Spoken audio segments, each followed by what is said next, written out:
എന്താ വിശേഷം? അപ്പ അറിഞ്ഞില്ലേ? എറണാകുളം DCC പ്രസിഡന്റ് പത്രസമ്മേളനം നടത്തി പറയുന്നു, ഈ വരുന്ന മുഖ്യമന്ത്രി എറണാകുളം ജില്ലയിൽ നിന്ന് വേണമെന്ന്. അപ്പൊ മറ്റൊരാൾ അന്ന് ഉച്ചയ്ക്ക് ശേഷം പറയുന്നു ആലപ്പുഴ ജില്ലയിൽ നിന്ന് വേണം. അപ്പൊ പറയുന്നു ഡൽഹിയിൽ നിന്ന് വേണമെന്ന്. ഇപ്പൊ അവസാനം മറ്റു സംസ്ഥാനത്ത് നിന്ന് കൊണ്ടുവരേണ്ട സ്ഥിതിയാണ്. ഇത്രയും കാലമായിട്ട് ഈ നീർക്കോലിക്ക് ഒരു ഇംപ്രൂവ്മെന്റ്സ് ഉണ്ടായില്ല. ഒന്നാമത്തെ ഘടകകക്ഷിക്ക് ആര് വേണം പാർലമെന്ററി പാർട്ടി നേതാവ്, ആര് വേണം മുഖ്യമന്ത്രി എന്ന് തീരുമാനിക്കാം. എന്നാൽ മറ്റ് ഘടകകക്ഷികൾ വരെ മുഖ്യമന്ത്രിയെ ഇന്നയാള് വേണമെന്ന് പിന്തുണച്ചു വരുന്ന രംഗത്തെ കുറിച്ചൊക്കെ ദേശീയ ദിനപത്രം എഴുതി രാജ്യത്ത് ചർച്ചയുണ്ട്. ഞാനിത് സൂചിപ്പിച്ചത് അത്തരത്തിൽ കലുഷിതമായിട്ടുള്ള അന്തരീക്ഷത്തിലേക്ക് UDF പോകുമ്പോഴാണ് നിങ്ങൾ ഈ ചോദ്യം ഞങ്ങളോട് ചോദിക്കുന്നത്. അതാണ് ഞാൻ പറഞ്ഞത്, മുറ്റത്തെ കിണർ നടപ്പില്ല. മുറ്റത്തെ കിണറിനൊന്ന് പോകും. കേരളത്തിന്റെ മുഖ്യമന്ത്രി കഴിഞ്ഞ 10 വർഷമായി കേരളത്തിൽ നടത്തിയ വികസന പ്രവർത്തനങ്ങളുടെ ആ ഭരണ നേട്ടങ്ങൾ ഇവിടുത്തെ PRD വകുപ്പിനെ പ്രചരിപ്പിക്കാൻ എല്ലാ അവകാശമുണ്ടല്ലോ. അതിനുവേണ്ടി ഫണ്ട് മാറ്റിവെച്ച് അത് ഇന്നും നിലം തുടങ്ങിയതല്ല. ഈ നാട്ടിൽ നീ എല്ലാവരോടും പാടിക്കൊണ്ട് കിടക്കുന്ന പാട്ടല്ലേ? എല്ലാ MLA-മാരുടെയും പടം വെച്ചിട്ടുണ്ട്, അതാത് മണ്ഡലങ്ങളിൽ മന്ത്രിമാരുടെ വെച്ചിട്ടുണ്ട്. ഏതു പദ്ധതിയുമായി ബന്ധപ്പെട്ടുകൊണ്ടാണോ ആ വകുപ്പ് കൈകാര്യം ചെയ്യുന്ന മന്ത്രിമാരുടെ പടം വെച്ചിട്ടുണ്ട്. ഇതൊന്നും ജനങ്ങൾക്കൊരു പരാതിയും ഇതിലില്ല. തോൽക്കുന്നതിന് മുമ്പ് വരെ ശുഭാപ്തി വിശ്വാസം വളരെ PRD നടത്തേണ്ട വികസന പ്രവർത്തനങ്ങളുടെ പ്രചരണം PRD നടത്തിയിട്ടുണ്ട്. പാർട്ടി എന്ന രൂപത്തിൽ നടത്തേണ്ടത് പാർട്ടി നടത്തിയിട്ടുണ്ട്. മുന്നണി എന്ന രൂപത്തിൽ നടത്തേണ്ടത് എല്ലാ മുന്നണിയും മാറി മാറി നടത്തിയിട്ടുണ്ട്. ശമ്പളം തരുന്നവൻ എരപ്പാളിയായാലും അത് എന്റെ മുതലാളിയാ. സുസ്ഥിര വികസന സൂചിക, മാനവ വിഭവ സൂചിക, സാമ്പത്തിക അവലോകന റിപ്പോർട്ട്, പാർലമെന്റിൽ വെച്ച റിപ്പോർട്ടിലെല്ലാം ഈ കേരളത്തിന്റെ ഭരണ നേട്ടങ്ങളെ എണ്ണി എണ്ണി പറഞ്ഞ് അവാർഡ് തന്നത് നിങ്ങളുടെ നേതാക്കന്മാർ തന്നെയാണ്. ഒന്ന് നിർത്തണോ തന്റെ ഈ അവസാനത്തെ 3 വർഷമായി ഈ ഇന്ത്യയിൽ തന്നെ ഏറ്റവും സൗജന്യ ചികിത്സ കൊടുക്കുന്ന സംസ്ഥാനത്തുള്ള അവാർഡ് ഈ കേരളത്തിന് തന്നുകൊണ്ടിരിക്കുക. ഈ സമയത്താണ് ഇവർ പച്ചയായ നുണ പ്രചരിപ്പിക്കുന്നത്. എത്ര തവണ ആവർത്തിച്ചത്? കടം കടം, വരും തലമുറയ്ക്കുള്ള കടം. ഇന്ത്യയിൽ ഏറ്റവും കടമുള്ള സംസ്ഥാനങ്ങളുടെ പട്ടിക എടുത്ത് നോക്കിയാൽ 18ാം സ്ഥാനത്താണ് കേരളം. 17 സംസ്ഥാനങ്ങൾ കേരളത്തിന്റെ മുന്നിലുണ്ട്. ഈ യാഥാർത്ഥ്യം ഉള്ളപ്പോഴല്ലേ ഇവർ ഈ നുണ പ്രചരിപ്പിക്കുന്നത്? എന്തോന്നാടോ ഇത്? എവിടെ നിന്ന് കിട്ടിയോടോ ഈ ഉണ്ടാക്കണേ? NDA ഗവൺമെന്റ് അധികാരത്തിൽ വരുമ്പോൾ കടം എത്രയായിരുന്നു? അതിന്റെ എത്ര ഇരട്ടിയായിട്ടാണ് ഈ 10-11 വർഷം കൊണ്ട് രാജ്യത്തിന്റെ കടം മാറിയത്. എന്നാൽ കേരളത്തിന്റെ കടം എങ്ങനെയാ? കേരളത്തിന്റെ കടം ചെറിയ രൂപത്തിൽ വർദ്ധിച്ചിട്ടുണ്ടെങ്കിൽ വരുമാനം 2 ഇരട്ടി 3 ഇരട്ടിയായി. ആൾക്ക് തീരെ വിദ്യാഭ്യാസം വിവരമൊന്നും ഇല്ലേ? വിഡ്ഢിത്തിരെ പറയുള്ളൂ, തെണ്ടി. വരുമാനം വർദ്ധിച്ചാൽ പിന്നെ കടം ഡീൽ ചെയ്യുന്നതിന് എന്താ ബുദ്ധിമുട്ട്? അപ്പൊ ആ രംഗത്തെല്ലാം സ്വയം പര്യാപ്തതയായിട്ട് ഈ കേരളം മാറിയില്ലേ? പ്രസംഗം എഴുതി പണിച്ചോണ്ടൊന്നും കാര്യമില്ല. ആന കരിമ്പിൻ തോട്ടത്തിൽ ഇറങ്ങിയ പോലായി. സാമ്പത്തിക രംഗത്ത് സ്വയം പര്യാപ്തതയായിട്ട് കുതിച്ചു മുന്നേറുന്ന സംസ്ഥാനത്തെയാ ഇവർ നുണ വച്ചുകൊണ്ട് വ്യാജ പ്രചരണം നടത്തി മുന്നേറുന്ന കാഴ്ച നാം കാണുന്നത്. കുറെ വികസിപ്പിച്ചതല്ലേ ഗ്രാമം, ഇനി മതി.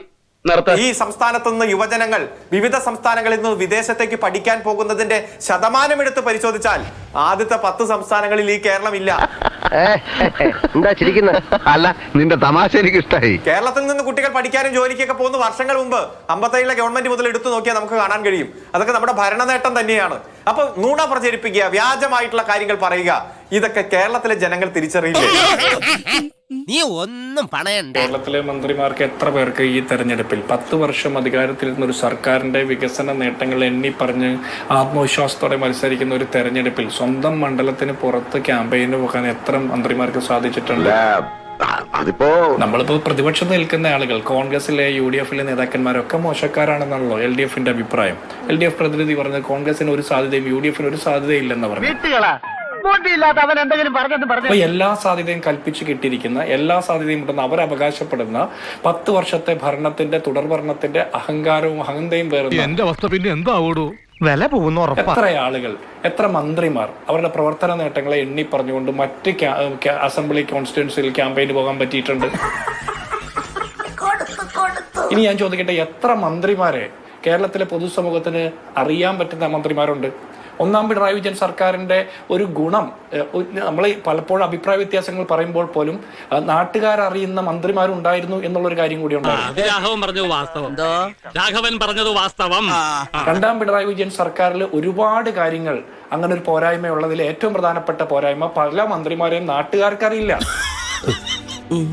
ചിഞ്ചു റാണി എന്ന മന്ത്രിയെ കേരളം വലിയ രീതിയിൽ ശ്രദ്ധിക്കുന്നത് ഒരു കുട്ടി ഷോക്കേറ്റ് സ്കൂളിൽ മരിച്ചപ്പോൾ തൊട്ടടുത്ത സമയത്ത് മറ്റേ സൂംബ ഡാൻസ് കളിക്കുകയും അങ്ങനെ ഉള്ള അഭിപ്രായം, അതുമായി ബന്ധപ്പെട്ട ഒരു അഭിപ്രായം പറയുന്നതിന്റെ വിവാദത്തിലാണ്. അവരൊരു മോശപ്പെട്ട വ്യക്തിയാണെന്നുള്ള അഭിപ്രായമല്ല ഞാൻ പറഞ്ഞത്. പല മന്ത്രിമാരും ശ്രദ്ധയിൽ വരുന്നത് അത്തരത്തിലാണ്. അല്ലാതെ ഏതൊക്കെ പ്രൂവ് ചെയ്ത എത്ര മന്ത്രിമാരുണ്ടെന്ന് ചോദിച്ചാൽ വലിയ ബുദ്ധിമുട്ടാണ്. അവിടെയാണ് പിണറായി വിജയൻ എന്ന ഒറ്റ ആളുടെ മാത്രം മുഖചിത്രം വെച്ചിട്ട് മുൻപ് എങ്ങുമില്ലാത്ത വിധം CPM LDF ഒരു ക്യാമ്പയിനിലേക്ക് പോയത്. ഈ മുൻപ് CPM-ന്റെ ചരിത്രത്തിൽ VS അച്യുതാനന്ദൻ അല്ലെങ്കിൽ EMS തൊട്ട് അച്യുതാനന്ദൻ വരെയുള്ള വിവിധ മുഖ്യമന്ത്രിമാർ ഭരിച്ചിട്ടില്ലേ? അന്ന് ആ മുഖ്യമന്ത്രിമാരുടെയോ പ്രതിപക്ഷ നേതാക്കന്മാരുടെയോ നേതൃത്വം കൊടുക്കുന്ന നേതാക്കന്മാരുടെയോ ഒറ്റ ഒരാളുടെ ചിത്രം വെച്ചിട്ട് LDF എപ്പോഴെങ്കിലും ക്യാമ്പയിൻ ചെയ്തിട്ടുണ്ടോ?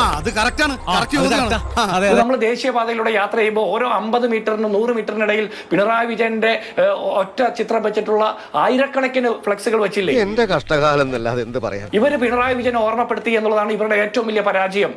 ഈ സർക്കാരിലെ ഏറ്റവും മോശപ്പെട്ട വകുപ്പ് ഏതാ, മന്ത്രി ഏതാന്ന് ചോദിച്ചാൽ അതിൽ ആദ്യത്തെ വോട്ട് കിട്ടുന്ന ആള് പിണറായി വിജയനാണ്. ഒരു റീ എൻട്രിക്ക് ശ്രമിക്കുമ്പോ ആരംഭത്തിൽ അപമാനം. അദ്ദേഹം പാർട്ടി കോട്ടയിൽ എല്ലാ പ്രായപരിധി, ടേം വ്യവസ്ഥ ഇതിനെല്ലാം മാറ്റിക്കൊണ്ട് അദ്ദേഹത്തിന് മത്സരിക്കാൻ അവസരം കൊടുത്തതുകൊണ്ടല്ലേ. CPM-ന് പണ്ട് ഉൾപാർട്ടി ജനാധിപത്യത്തിന്റെ ഭാഗമായിട്ട് നമ്മളെയൊക്കെ പറഞ്ഞ് ഇവർ കോൾമേർ കൊള്ളിപ്പിക്കും. ഇവർ ഉൾപാർട്ടി ജനാധിപത്യത്തിന്റെ ഭാഗമായിട്ട് ചർച്ചയുണ്ട്. കഴിഞ്ഞ ദിവസം LDF-ന്റെ ഒരു പ്രതിനിധി പറഞ്ഞ് എല്ലാ ദിവസവും ഇവർ ചർച്ച ചെയ്യാറുണ്ടെന്നാ. എനിക്കൊന്നും അറിയാൻ മേലടോ, എന്റെ തല ചുറ്റുന്നു. അങ്ങനെ ഒരു ചർച്ചയിൽ എപ്പോഴെങ്കിലും പിണറായി വിജയൻ സർക്കാരിലെ പിണറായി വിജയൻ ഭരിക്കുന്ന മന്ത്രി ആ വകുപ്പുകളിലെ കുറിച്ചിട്ട് ഒരു ഓഡിറ്റിംഗ് എപ്പോഴെങ്കിലും നടന്നിട്ടുണ്ടോ? ഒരു കോൺഗ്രസിനെ കുറിച്ച് UDF-നെ കുറിച്ച് പറയുന്ന ഒരേ ഒരു ആക്ഷേപം എന്താ? കോൺഗ്രസിൽ ഒന്നിലധികം മുഖ്യമന്ത്രി സ്ഥാനാർത്ഥികളുണ്ട് എന്നുള്ളത്. അത് ഞങ്ങളുടെ ഒരു കുറവല്ല, അത് ഞങ്ങളുടെ ഒരു മെറിറ്റാ. എന്താ ആ പ്രതീക്ഷയും ഞങ്ങളുടെ പാർട്ടിയിൽ അത്തരത്തിൽ പ്രവർത്തന പാരമ്പര്യമുള്ള, പതിറ്റാണ്ടുകളുടെ പാരമ്പര്യമുള്ള, കഴിവും പ്രാപ്തിയുമുള്ള ഒന്നിലധികം നേതാക്കന്മാരുണ്ട് എന്ന് പറയാനുള്ള അവസരമെങ്കിലും ഞങ്ങളുടെ പാർട്ടിയിലുണ്ടല്ലോ. അപ്പുറത്ത് പിണറായി വിജയൻ അല്ലാതെ മറ്റൊരാളുണ്ടോ? ഞാൻ ചോദിക്കട്ടെ, ഭരണം കിട്ടിയില്ലെങ്കിൽ പ്രതിപക്ഷ നേതൃസ്ഥാനത്ത് പിണറായി വിജയൻ ഇരിക്കാൻ തയ്യാറുണ്ടോ? അതൊക്കെ ആലോചിക്കുമ്പോഴാ എന്റെ നെഞ്ചിനകത്തൊരു പുക. പിണറായി വിജയൻ തന്നെയാണ് ഇവരുടെ മുഖ്യമന്ത്രി സ്ഥാനാർത്ഥി ആരാ എന്ന് ഞങ്ങളോട് ചോദിക്കുന്നു. VS അച്യുതാനന്ദനെ മുൻനിർത്തിക്കൊണ്ട് പിണറായി വിജയൻ ഇലക്ഷന് ജയിച്ചിട്ട് പിണറായി വിജയനെ മുഖ്യമന്ത്രിയാക്കിയ ചരിത്രമുണ്ട് ഇവർക്ക്.